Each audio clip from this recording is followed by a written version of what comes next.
This is the mighty buyer agency, or no, the law of real estate agency. I'll get it right. Law of real estate agency. So anytime you work with a client, these are good. You want to keep these in your briefcase. You want to keep copies of these in your car.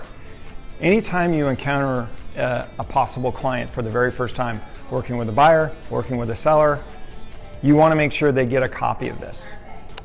The law of real estate agency explains this relationship that we're in.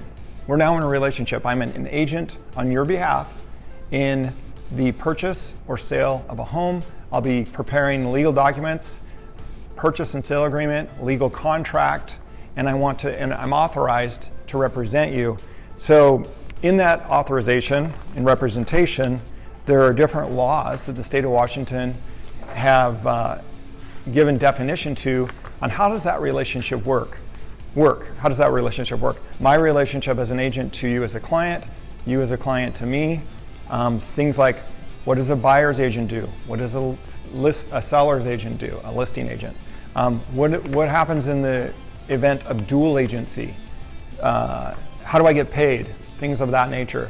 So you are required to provide a copy of this to every client that you work with. So don't be afraid to give these out. I've seen some agents that they will actually ask their client to initial the buyer, the law of real estate agency pamphlet, and then they'll upload that into Brokerment just so they have proof that the buyer or seller signed this pamphlet. Now, to me, the fact that we have this as a checklist item on our checklist, both the seller checklist and the buyer checklist, would indicate that this is part of my process. Every time I work with a client, I make sure that they get a copy of the law of real estate agency. I've checked that box, it's done. But if you wanted to take it to the next level and have them initial that, I have no issues with that whatsoever. So, law of real estate agency, super important. Good luck.